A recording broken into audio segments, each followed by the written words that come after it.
আসসালামু আলাইকুম। আমি রানীগঞ্জ ইয়া হোসেন হাই স্কুল অ্যান্ড কলেজের ভারপ্রাপ্ত অধ্যক্ষ মোহাম্মদ মোখলেসুর রহমান।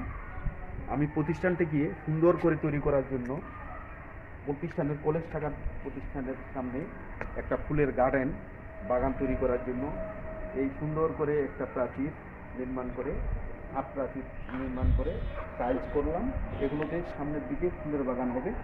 এই ফুলের বাগান একটা সৌন্দর্য হবে, ছাত্রছাত্রীরা সুন্দর করে তারা অনেকে এই জায়গাটাতে বসে ছবি তুলতে পারবে, একটা মনোরম শিক্ষার পরিবেশ তৈরি হবে।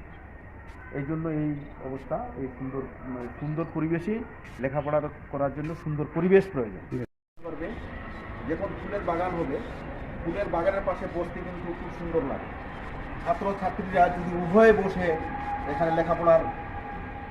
লেখাপড়ার বিষয়ে আলাপ আলোচনা করতে পারবে। অনেক ছাত্রছাত্রী তাদের বসার সুযোগ পাবে, ক্লাসের অবসরে এখানে বসে তারা আড্ডা দেবে, বিস্কুট খেতে পারে, সময় কাটবে। সুন্দর পরিবেশে লেখাপড়ার পরিবেশ তৈরি করার জন্য এই ব্যবস্থা তৈরি করা হয়েছে।